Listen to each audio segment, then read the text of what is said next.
Bonjour, voici la correction de l'AT confiné 1, une AT qui est tirée d'une autre séquence, mais là c'était pour travailler sur l'identification des coliformes par une macrogalerie. C'est le test qu'on va appeler IMVIC.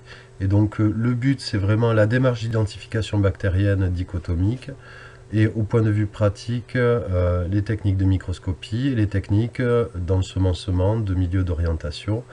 Et enfin, bien sûr, un grand point sur l'interprétation des résultats et la conclusion.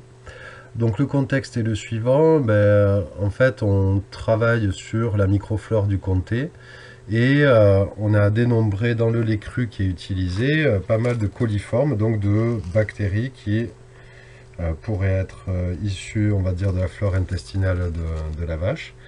Et en fait ces bactéries vont donner une part du goût, du terroir, du goût qui n'est pas reproductible en labo, du comté. Et parfois elle donne vraiment un goût mauvais. C'est pour ça que j'ai mis en illustration Astérix en Corse avec un super fromage corse qui marche tout seul. Et donc là, on se propose d'identifier le genre des coliformes présents dans le lait cru. L'objectif de l'activité, donc, c'est réaliser l'identification du genre des souches d'entérobactéries isolées. On va voir un peu l'importance des caractères métaboliques qui permettent d'identifier un micro-organisme, comment on organise cette manipulation, donc un organigramme, et enfin des arbres d'identification, et puis un certain nombre de fiches milieu et différentes techniques donc, vous auriez dû réaliser, mais là on a des faux résultats.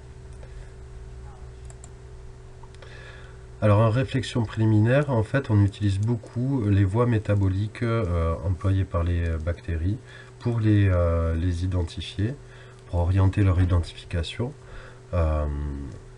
Donc par exemple, le type de respiration, de fermentation, de sources d'énergie sont des exemples de caractères métaboliques. Et nous, pour la famille des entérobactéries, dans la macrogalerie, en macrogalerie, c'est qu'il y a des gros tubes utilisés à chaque fois, on va utiliser donc le caractère indole, rouge de méthyle et le test de Vosch-Preskauer et bien sûr le citrate, plus quelques autres tests. Et donc on réalise ceci dans différents bouillons et géloses. Et donc la première question est d'analyser un peu ces fiches milieu.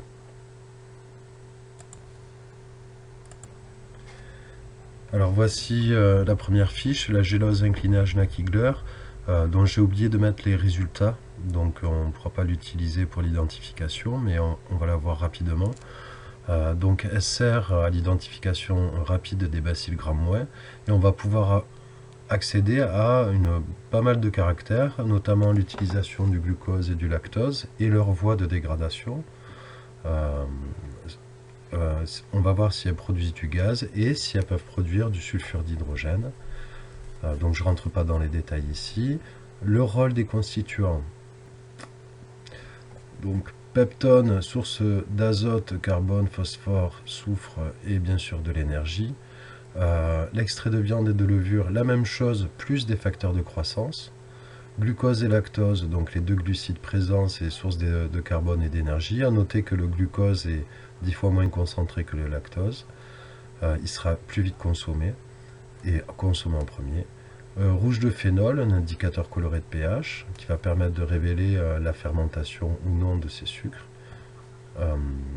Et ensuite chlorure de sodium comme source de minéraux. Des révélateurs du caractère H2S et de l'agar. Donc c'est bien une gélose, elle est riche, elle contient beaucoup de facteurs de croissance et de sources de carbone et autres. Empirique, une bonne partie, on ne connaît pas des ingrédients dont on ne connaît pas la composition exacte. Non sélectif et différentiel. Non sélectif puisqu'il n'y a pas d'inhibiteur, et différentiel puisqu'on va pouvoir déterminer différents caractères. Bouillon nitraté ou bouillon nutritif nitraté permet la recherche d'une nitrate réductase chez les entérobactéries. On reviendra sur les différents principes. Là, ce qui nous intéresse, c'est le type de milieu. Alors, on va avoir une infusion cœur-cervelle, 25 grammes, c'est beaucoup. Donc, source de tous les éléments nécessaires à la vie, plus de l'énergie, plus des facteurs de croissance. Et on a du nitrate de sodium, qui est la source de nitrate, pour identifier ce caractère.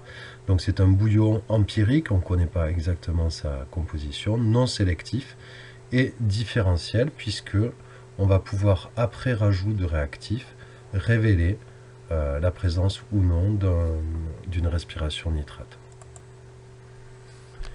Le bouillon Clark-Ellipse, lui, permet de mettre en évidence des voies fermentaires du glucose. En effet, quand le glucose est fermenté, il va être glycolysé et va produire deux molécules d'acide pyruvique. Et ces molécules peuvent être prises en charge par deux voies métaboliques différentes. La voie des acides mixtes, qu'on appellera RM+, pour rouge de méthyle plus, et la voie du butane 2,3-diol, qu'on appellera VP+, qui donc produit du butanediol et de l'acétoïne. Donc voyons ce type de milieu.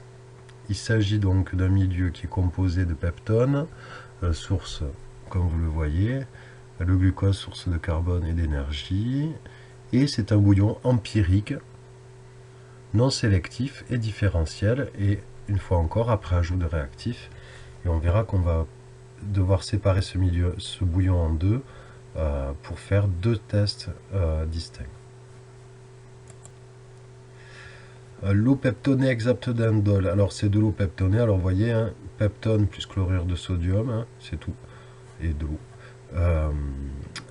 Donc c'est pour réaliser le test de Mackenzie, ça c'est dans la recherche d'Escherichia coli dans les coliformes thermotolérants. On peut s'en servir dans le test IMVIC. Le peptone, c'est la source, comme vous voyez, des différents éléments, et chlorure de sodium, une source de minéral. Alors c'est un bouillon minimum, on a très peu de choses, non sélectif et différentiel.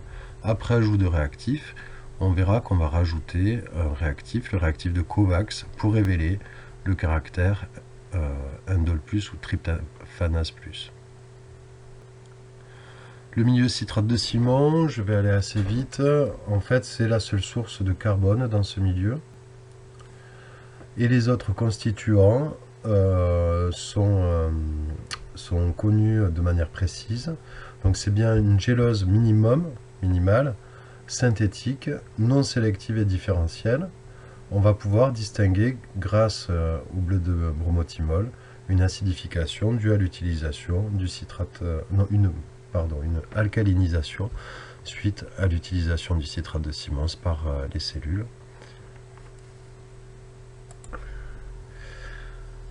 Alors, on vient d'analyser toutes ces fiches milieu. Maintenant, on va passer à essayer de comprendre comment on va s'en servir.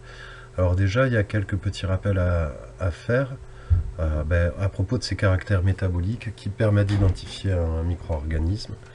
Alors c'est vraiment cette étude qui va donner des bonnes pistes pour l'identification. Alors, les différents tests qu'on va effectuer, ça va se fonder sur la recherche de produits de réaction ou la mise en évidence de l'activité d'une enzyme bactérienne. Donc on le fera par apparition d'un produit ou disparition d'un substrat.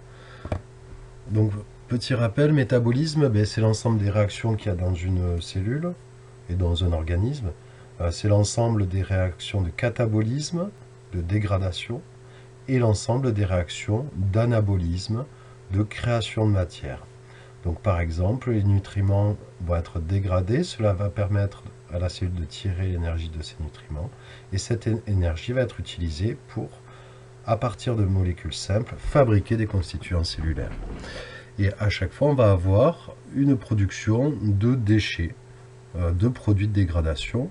Alors c'est assez simple à se rappeler, quand on utilise des glucides, les produits les déchets produits vont être acides et vont acidifier le milieu.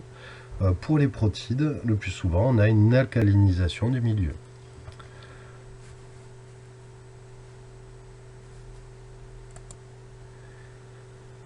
Ensuite, on a différents types de respiration, c'est-à-dire de modes d'extraction de l'énergie. Donc on a un substrat énergétique réduit, donc ça il s'agit comme une source d'énergie, des glucides, des protides, des lipides par exemple. Va y avoir prise de cette énergie et on va avoir donc les déchets qui vont être oxydés. Et quand on oxyde, on arrache des électrons. Et ces électrons, après, il faut qu'ils finissent quelque part. Alors soit on a comme accepteur d'électrons final des composés organiques, et là on va avoir une fermentation. Soit on va avoir une chaîne de transporteurs qui va prendre en charge ces électrons, qui vont créer de l'énergie eux aussi. Donc c'est un meilleur rendement, euh, beaucoup plus fort, oui. Et l'accepteur final d'électrons, dans le cas de la respiration, ça va être le dioxygène. C'est pour ça qu'on a besoin de dioxygène pour respirer. Donc on appelle ça la respiration aérobie. Soit l'accepteur final d'électrons est une autre molécule que le dioxygène. Ça peut être des nitrates, des sulfates. Et là on parlera de respiration, parce qu'il y a respiration, il y a la chaîne de transporteur. Mais dans ce cas-là, anaérobie, sans air, sans dioxygène.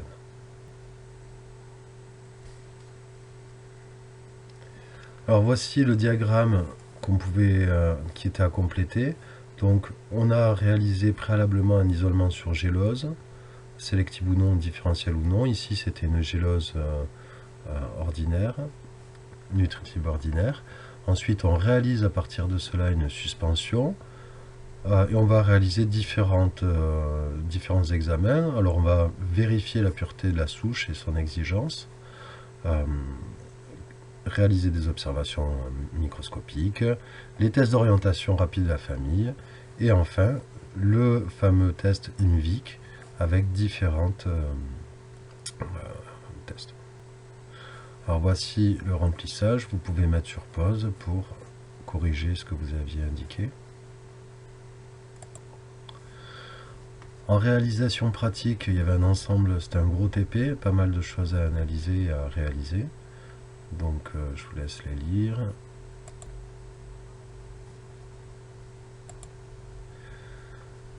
Alors, je vous ai mis des résultats fictifs. Donc il fallait rendre compte des observations microscopiques dans un tableau et rendre compte du test enzymatique d'orientation de la famille bactérienne. Et toujours en respectant observation, interprétation et conclusion. Et bien sûr justifier le choix de ce test. Alors ce qu'on aurait obtenu à l'état frais, c'est des cocobacilles isolés et mobiles, et en coloration de grammes, des cocobacilles roses isolés en amas. On pouvait conclure à des bacilles gram- mobiles. Et ensuite pour le test enzymatique donc à choisir, il fallait choisir l'oxydase, le test de l'oxydase, car c'est un test discriminant pour la famille pour les bacilles gram-. Donc ce qu'on observe, pas de changement de couleur après mise en contact avec le substrat, donc pas d'activité oxydase détectée. En conclusion, on peut dire oxydase-. Alors, rendre compte du type de respiration et de la voie d'attaque du glucose. Donc on avait un résultat d'un tube profond, une gélose inclinée profonde viande de foie, donc qui permet de voir le type respiratoire. Et là ce qu'on voyait, c'est une pousse sur toute la hauteur du tube. Donc l'interprétation, c'est qu'il y a un développement indépendamment de la présence de dioxygène, et en conclusion la souche est anaérobie facultative. Pour la voie d'attaque du glucose, c'est le test, les milieux Hughes-Ellefson. Donc je rappelle, on ensemence 2 tubes sur leur profondeur, donc par piqûre centrale, et on emprisonne les bactéries en refroidissant, solidifiant rapidement le milieu gélosé. Et donc on a un tube où on rajoute de la paraffine, et là ça crée une anaérobiose, il n'y a pas d'oxygène dans ce tube, alors que dans l'autre on va avoir un petit dégradé de dioxygène sur la hauteur du tube. Et là, ce qu'on voit après incubation, c'est que les bactéries ont poussé sur toute la hauteur des deux tubes. Et dans les deux cas, on obtient une coloration jaune, donc par de l'indicateur coloré de pH. Donc il y a développement indépendamment de la présence de dioxygène et une acidification des géloses par les déchets issus de la fermentation du glucose. Donc en conclusion, on va pouvoir dire que la voie d'attaque du glucose se fait par voie fermentative, et on pourrait aussi rajouter que cette souche est bien aéro-anaérobie facultative. Rendre compte de l'observation macroscopique de l'isolement sur GNO. Donc là, en fait, je passe rapidement sur l'observation macroscopique. Ce qu'on voit, c'est qu'il y a la pousse d'un seul type de colonie et que ses caractéristiques morphologiques sont identiques à celui de l'isolement de départ. Alors cela, ça veut dire que la souche de départ qu'on a mis en Macfarlane 2 était bien pure et que la souche pousse sur un milieu minimum. Donc la souche est pure en conclusion et non exigeante. Et on pourrait rajouter aussi qu'elle est aérobie, elle pousse en présence d'oxygène, et mésophile, elle pousse à 37 degrés. Et les autres analyses, en fait, ça veut dire qu'elles sont analysables, car les caractères observés seront dus à une seule souche et pas à un mélange polymicrobien qui fausserait les résultats finaux. Alors maintenant qu'on a ces différents résultats, on va pouvoir réaliser la démarche d'identification par analyse dichotomique. Je rappelle que l'analyse dichotomique, on va couper en deux, en fait, deux bras à chaque fois sur cet arbre du vivant, et on peut l'opposer ou la compléter par une analyse probabiliste dont on parlera plus tard. Donc là, on va pouvoir conclure au moins sur la famille de la souche étudiée. Alors, elle cultivait en aérobiose, notre bactérie Gram-. Elle était peu exigeante puisqu'elle a poussé sur GNO. On a observé des cocobacilles Gram-, donc c'est bon, qui était oxydase moins, et aéro-anaérobie, donc il s'agit bien de la famille des Enterobacteriaceae, cocoïdes. Alors, maintenant on va aller plus loin pour la détermination du genre de la souche, et là on a une série de milieux qui ont été ensemencés, et on observe les résultats après ajout, pour certains, de réactifs. Alors c'est le cas ici pour le bouillon nutritif nitraté. Et donc je rappelle, s'il y a eu production de nitrite à partir de nitrate, grâce à une nitrate réductase, quand on va rajouter le réactif de Gris, donc c'est nitrite 1 plus nitrite 2, on va obtenir une coloration rouge. Donc elles seront NR+, nitrate réductase positive. Par contre, si on voit que c'est jaune, ça veut dire qu'il n'y a pas de nitrite, mais peut-être que la souche a réussi à dégrader ce nitrite jusqu'au stade diazote, et donc on n'aura pas de coloration. Donc là on va rajouter un autre réactif, c'est de la poudre de zinc, et cette poudre de zinc va nous identifier le nitrate initial. S'il y avait encore du nitrate, c'est qu'il n'y a pas eu de nitrate réductase. S'il n'y a plus de nitrate, c'est qu'il a été complètement transformé en diazote. Donc après ajout de poudre de zinc, si c'est rouge, nitrate réductase moins, et si c'est toujours jaune, eh bien, nitrate réductase plus, et là, au stade, on pourra le spécifier N2. Donc ici, on observe une coloration rouge après addition de NIT1 et NIT2. Interprétation et la présence de nitrite issu de la production des nitrates grâce à la présence du nitrate réductase, et donc c'est une souche nitrate réductase positive, stade nitrite. Alors pour le milieu CLARPS et LUPS, CL, en fait on va avoir deux tests possibles. Donc on a ensemencé ce bouillon et on va le diviser en deux. D'une part, on va faire le test RM, donc on va rajouter des gouttes d'un indicateur coloré, le rouge de méthyle, et si la fermentation du glucose passe par la voie des acides mixtes, et cet indicateur coloré passera au rouge. Donc la coloration voudra dire que la souche est RM+, et si ça reste jaune, c'est RM-. Pour le test de VP, Voge-Preskauer, là on va rajouter deux réactifs et qui vont nous permettre de détecter le naphthol 1-ol qui est produit par la voie des acides mixtes. En fait, on révèle l'acétoïne qui va être produite. Donc ce qu'on observe ici, c'est que VP1 et VP2, on n'obtient pas de coloration, alors qu'après ajout de rouge de méthyle, on a une coloration rouge. Donc on va pouvoir dire que la fermentation du glucose n'est pas de la voie butane de 3-dione. Par contre, elle est bien par la voie des acides mixtes, puisque ils ont acidifié le milieu à un pH inférieur à 4,2. Et en conclusion, la souche est VP- et RM+.